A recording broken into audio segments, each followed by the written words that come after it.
So hi everyone, this is Gargi Sharma and in this lecture we are going to revise the income tax rates. ठीक है, हमने last class में revise करा था कि person के डेफिनेशन में कौन कौन आता है। अब जब वो लोग सब इनकम कमाएंगे तो उनके लिए इनकम टैक्स रेट्स क्या होंगे ये भी तो हमें पता होना चाहिए ना। तो इस वीडियो में हम जानेंगे कि इनकम टैक्स रेट्स क्या होते हैं, सरचार्ज क्या होता है, मार्जिनल रिलीफ क्या है, न्यू स्कीम में क्या रेट्स है, ओल्ड स्कीम में क्या रेट्स है, ये सब हम जानेंगे। ठीक है, हम शुरुआत कर रहे हैं for individual HUF, AOP, BOI, AGP के लिए। इन लोगों के लिए एक कॉमन हमारे पास इनकम टैक्स स्लैब है। ठीक है, we are starting with the old scheme, जिसमें हम पहले ओल्ड स्कीम पढ़ेंगे, फिर उसके बाद अपन न्यू स्कीम पे शिफ्ट होंगे। ठीक, तो हमारे पास तीन कैटेगरी आती है इंडिविजुअल के लिए। कोई भी इंसान या तो सीनियर सिटीजन हो सकता है या सुपर सीनियर सिटीजन हो सकता है या फिर वो अदर्स की कैटेगरी में फॉल करेगा। अब इन कैटेगरी में फॉल करने के लिए कंडीशन क्या है? मेन कंडीशन ये आती है कि कोई भी इंसान को रेजिडेंट ऑफ इंडिया होना बहुत जरूरी है। ठीक है, अगर आप रेजिडेंट ऑफ इंडिया नहीं हो तो फिर आप सीनियर या सुपर सीनियर की कैटेगरी में नहीं जाओगे, आप फिर अदर्स की कैटेगरी में चले जाओगे, लाइक ऑल नॉन रेजिडेंट। ठीक है, अगर आप सीनियर सिटीजन हो, सीनियर सिटीजन बोले तो 60 ईयर्स और मोर हो, आपकी एज 60 साल या उससे ज्यादा है, बट 80 साल तक कि एज पे आप नहीं पहुंचे हो तो आप सीनियर सिटीजन कहलाओगे।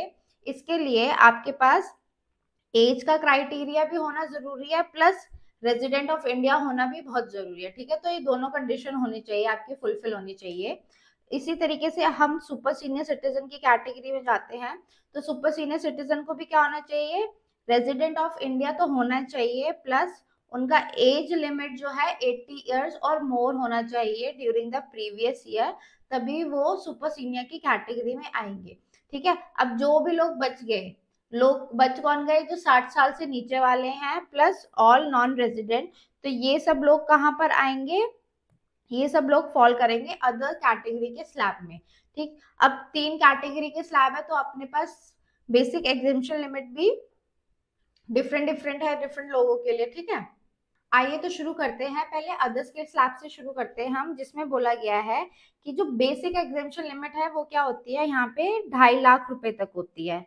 अगर कोई भी अदर कैटेगरी में जो पर्सन आ रहा है इंडिविजुअल, AOP, BOI, HGP या HUF में, अगर वो 2.5 लाख रुपए तक इनकम कमाते हैं तो उनको नील रेट ऑफ टैक्स देना पड़ेगा। मतलब उनकी इनकम पे कोई भी लिमिट, कोई भी टैक्स नहीं लगेगा। 2.5 लाख रुपए तक की इनकम पे जो भी टैक्सेस है वो जीरो हो जाएंगे। ठीक है, ऐसे ही अगर आप सीनियर सिटीजन की कैटेगरी में जाते हैं तो वहां पे बेसिक एग्जेम्पशन लिमिट अपने को 3 लाख रुपए तक की मिलती है।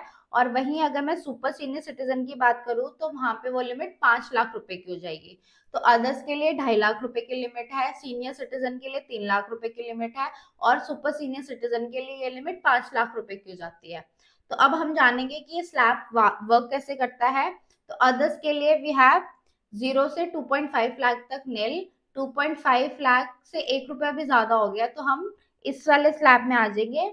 2.5 लाख से 5 लाख रुपए तक 5% है अपने पास, 5 लाख से 10 लाख रुपए तक अपने पास 20% है, और अगर हम 10 लाख रुपए से ज्यादा कमाएंगे तो अपने पास 30% का स्लैब रेट आ जाता है।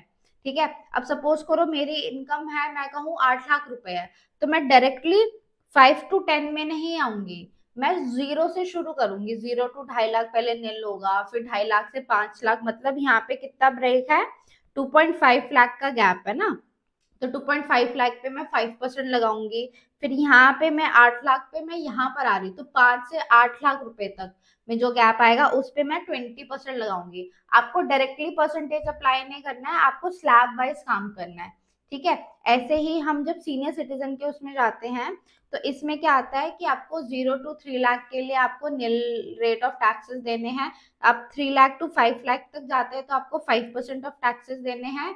5 लाख to 10 लाख में आपको 20% ऑफ टैक्सेस देने हैं, एंड अगर आप अबव 10 लाख रुपीज कमाते हैं तो आपको 30% ऑफ टैक्सेस देने हैं।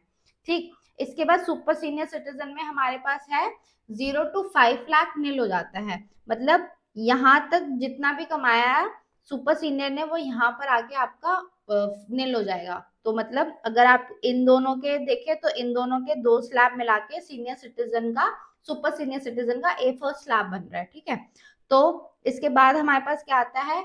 5 लाख तक तो आपकी इनकम एग्जेम्प्ट होगी, उस पर कोई टैक्सेस नहीं आएगा। अगर आप 5 लाख से 10 लाख कमाते हैं तो आपका 20% हो जाएगा, एंड अबव 10 लाख कमाते हैं तो आपका 30% ऑफ टैक्सेस हो जाते हैं, ठीक है। अगर मैं आपसे कहूँ कि मैं 1 अप्रैल को ही मैं 60 ईयर्स की हुई हूँ या 80 ईयर्स की हूँ, तो उसके लिए हम क्या करेंगे? इसके लिए हमारे पास एक सर्कुलर आया है। इसके लिए इशू क्या है? बेसिकली हमने कहा था कि हमारा असेसमेंट ईयर 1 अप्रैल से स्टार्ट होता है और हमारा प्रीवियस ईयर 31 मार्च को ही खत्म हो जाता है। तो अगर मैं 1 अप्रैल को 60 ईयर्स की या 80 ईयर्स की हुई हूँ, तो अब मुझे ये डिसाइड करना पड़ेगा कि मैं सुपर सीनियर सिटीजन की कैटेगरी में जाऊंगी या सीनियर सिटीजन की कैटेगरी में जाऊंगी। अगर मैं 60 ईयर्स की हुई हूँ तो मेरे को देखना है कि मैं अदर्स की कैटेगरी में फॉल करूंगी या सीनियर सिटीजन की कैटेगरी में फॉल करूंगी, करेक्ट। अगर मैं 80 ईयर्स की हुई हूँ उसी दिन 1 अप्रैल को, तो मेरे को डिसाइड करना पड़ेगा कि मैं सीनियर सिटीजन हूँ या सुपर सीनियर सिटीजन हूँ। तो ये एक बहुत दुविधा हो गई। तो इसके लिए डिपार्टमेंट की तरफ से एक सर्कुलर जारी करा गया, जिसमें कहा गया है कि अगर आप 1 अप्रैल को ही 60 ईयर्स के या 80 ईयर्स के होते हैं तो हम आपको हाइयर स्लैब का बेनिफिट दे देंगे। मतलब अगर आप एग्जैक्ट 1 अप्रैल को 60 ईयर्स के हुए हो, एक मिनट, 60 ईयर्स के हुए हो, 60th बर्थडे आपने मनाया है 1 अप्रैल को, तो मतलब क्या है इसका कि आपने 31 मार्च को रात को 12 बजे ही आप 60 ईयर्स के हो गए हो, तो हम आपको सीनियर सिटीजन मान लेंगे। और सेम गोज विथ कि अगर आप सुपर सीनियर सिटीजन के लिए अगर आप 80th बर्थडे अपना 1 अप्रैल को मनाते हो, ठीक है, तो हम आपको सुपर सीनियर सिटीजन मान लेंगे 1 अप्रैल वाले दिन। तो आपको सुपर सीनियर सिटीजन के हिसाब से आपको कैलकुलेशन करनी है और स्लैब का बेनिफिट देना है, ठीक।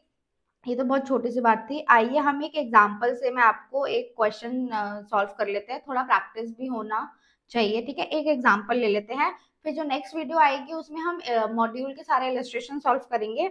आइए एक एग्जांपल लेते हैं। सपोज कीजिए मिस्टर शर्मा, एज 52 ईयर्स, ठीक है, having total income of rupees 9.5 lakh, ठीक है। Calculate tax liability. अब मुझे इस पे टैक्स निकालना है, तो मैं कैसे निकालूंगी? देखिए, टोटल इनकम कितनी है इसकी, मिस्टर शर्मा की total income is equals to rupees 9.5 lakh रुपए है, ठीक है। अब मेरे को देखो डिसाइड कैसे करेंगे कि कौन सा स्लैब लगेगा। एज क्या है इनकी? 52 ईयर्स है, तो हम इसमें मानेंगे, ठीक है। तो इस क्वेश्चन में इनकी एज कितनी है? 52 ईयर्स ऑफ एज है। और ये कौन है? रेजिडेंट इंडिविजुअल, ओ सी, और ये कौन है? रेजिडेंट इंडिविजुअल है ये, ठीक है। तो ये कौन से स्लैब में फॉल करेंगे? ये फॉल करेंगे अदर्स वाले स्लैब में। तो अब हम इनके ऊपर टोटल इनकम पे इनका टैक्स निकालते हैं। देखिए कैसे निकालेंगे। 0 से 2.5 लाख रुपए तो मेरी क्या हो जाएगी? नील हो जाएगी, नील, ठीक है। मेरे पास नेक्स्ट क्या आता है? 2.5 लाख रुपए से 5 लाख रुपए का स्लैब आता है मेरे पास। मतलब क्या है? इस पे मेरा लगेगा @5%, ठीक है ना। थोड़ा स्पेस कम कर लेते थे, ये इधर आ जाता है नील, इधर आता है 5%। तो मेरे पास यहाँ पे इनकम में गैप कितना है? 2.5 लाख पे मैं 5% लगाऊंगी, ठीक है। यहाँ पे आ जाएगा मेरे पास 12,500, ठीक है। अब मेरे पास नेक्स्ट क्या आता है? 5 लाख से 10 लाख का। पर मेरी इनकम ही 9.5 लाख रुपए, तो मैं यहाँ पे 9.5 लाख रुपए पे रुक जाऊंगी, ठीक। तो मेरे पास कितना आता है? यहाँ पे लगता है मेरे पास 20% का स्लैब लगता है। तो मेरे पास इनकम कितनी है? 9.5 लाख माइनस 5 लाख, मेरे पास इनकम है 4.5 लाख रुपए की इंटू 20%, ठीक है। ऐसे ही मैं 20% लगाऊंगी तो ये आ जाएगा मेरे पास 90,000 रुपए, 90,000 रुपए, ठीक है। और 2.5 लाख पे 5% था मेरा 12,500। तो मेरे पास टोटल टैक्स कितना आ जाएगा? 1,25,000, सॉरी 1,25,000 रुपीज, ठीक है। मेरे पास ये आ जाएगा 1,02,500 रुपए, ठीक है। ये मेरी क्या आ गई? टोटल टैक्स लाइबिलिटी, ठीक है, ये आ गई मेरी टोटल टैक्स की लाइबिलिटी। ऐसे ही अगर मैं आपको बोलूं कि इस एग्जांपल में इस पर्सन का एज अगर 65 इयर्स है या फिर 85 इयर्स है, तो उस केस में आपको अलग अलग स्लैब यूज करके ये वाला और ये वाला स्लैब यूज करके आपको उनके लिए इनकम टैक्स निकालना पड़ेगा। ठीक है, तो आप ये वाला आप होमवर्क में ले सकते हैं कि दूसरा केस आप बना लें कि दूसरे केस में पर्सन की एज क्या है, 65 इयर्स है, और थर्ड केस क्या हो जाएगा कि पर्सन की एज 65 सॉरी 85 इयर्स है।